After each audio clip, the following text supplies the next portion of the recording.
What's up, everybody? Cameron Grolke here, and today I'm going to show you how to get 20 real estate leads on Facebook right now.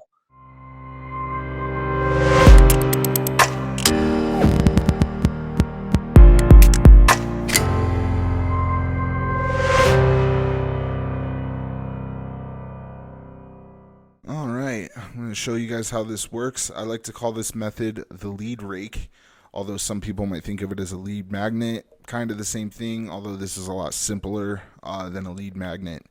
But basically, what this does is it targets a group of potential customers. It entices them to leave a comment, and then you can open up a direct line of communication to them in Facebook Messenger.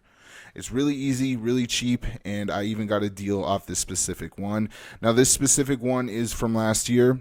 I have a bunch of other variants of this for real estate and other businesses that I will make videos about.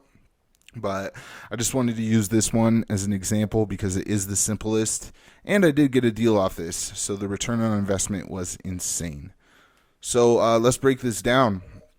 So it is just a Facebook business page post. Facebook doesn't let you post this kind of post on business pages like they do on your personal page. So I just threw this together in Photoshop real quick. No big deal. And then I boosted it for $20, targeted at renters. Now, a point I want to stress about this part is keep your question simple. All right, just make it noticeable and simple.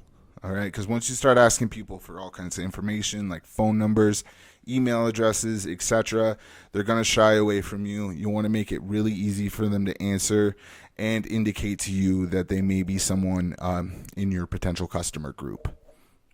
Okay, so this did go out to renters in my area. A lot of people responded. I got 109 responses. Now let's round that down to 100 because some people, there are some joke comments and whatnot. Some people aren't taking it seriously, and that's fine. So let's round that down to 100, which is about how many actual responses I did get off this one. So what happens when they comment is a little button opens up that says message. It says see response here. That means I've already responded to them. But yeah, it opens up a thread in Facebook Messenger, which allows you to contact them directly. So what I do is when they say they posted $1,600 a month. Okay, well, I don't know a whole lot else about them, so I am just winging it here and going to do a cold pitch. So I'll go find a house on Realtor.com, Zillow, or if you have the IDX set up for listings on your own website, you can use that. Go find a house that might fit that price range, that might have that kind of monthly payment, and copy the link, paste it into Messenger. A little preview window will come up that shows a picture of the house, and you send that to them. Now it's so crucial. Only pitch houses that have good pictures. All right, do not pitch houses online that have bad pictures. That's going to kill the interaction right there, and it's not going to work out well. Okay, so I'll send my cold pitch house over to them, along with a short little paragraph, just introducing myself and then enticing them to respond, which is very important because these conversations are very difficult to start and keep going. Okay, so I did this with 100 different people that responded to this ad. Now, 50 of those people flat out did not respond. That's okay. So I'm left with 50 more people that I messaged this to. 30 of them started the conversation. There was a little bit of back and forth, but it fizzled out. Okay, and that's fine too. Some of those people get added to your CRM. They're good to have there later. But the remaining 20 of these people are pretty into the conversation. They'll chat with you all afternoon, into the evening. You're going back and forth. You send a few of them over to the mortgage broker. Now, you are going to get people with bad credit, etc., but it is good to engage with those people. Because it's good practice with conversing with people online like this, or conversing with cold leads online. So definitely get as much practice as you can. And practice actually getting them to take action in the real world, like calling up your mortgage broker to try and get pre-approved. Okay, and that's all really good practice, and you can add those people to your CRM for later.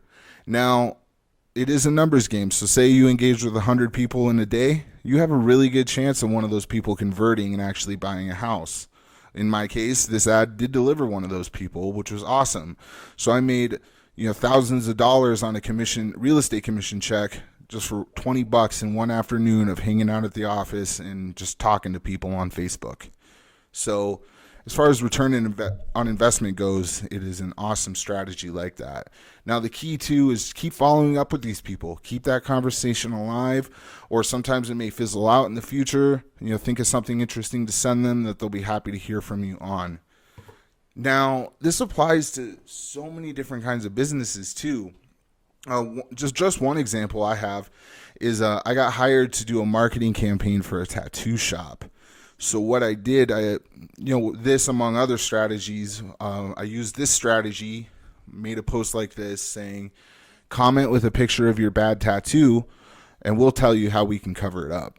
And it got a huge response for the same amount of money, $20, but we got a much higher response rate because it's not, obviously buying a house is a really monumental thing. You're not going to get as good a return trying to do that as you would with something smaller, like maybe a tattoo or coming to your hair salon or something like that. Okay, so you're going to see higher rates of return in other kinds of businesses. But you just get those conversations going, start talking with people, try and get them to the next step of where they need to be, whether that be on the phone with you, whether it be a meet for lunch, get them to come to your store. Whatever it is, just keep engaging with those people, keep following up with them, and keep thinking of other ways to advertise to them, and it will do you good. And one last thing I'd like to leave you with on this strategy is that there is a law of diminishing returns, and I have tested this. The more you do, say I ran this ad and was successful with it and got a lot of response. If I posted the same one again a few weeks later, I would not get such a good response. Okay, especially if I'm targeting the same people. So you got to come up with other questions. Okay, so I have ones that are targeted at homeowners instead of renters. Okay, come up with ones that are targeted at your potential customers. Try variants of them and figure out which ones get you the best response, but don't overdo it. So don't overdo it on your ad spend, and don't overdo it with the content of the ad. It is just real simple. Drop your rent in the comments and I'll show you what you can afford to own. It's just make it really easy for them to respond. Make it kind of like a game where they put something in, they get something out. And, it really does work wonders. And if you have any other cool ideas for variants, let me know in the comments. Otherwise, if you found some value in this video, please like and subscribe and help me get my channel growing. All right, thanks, guys.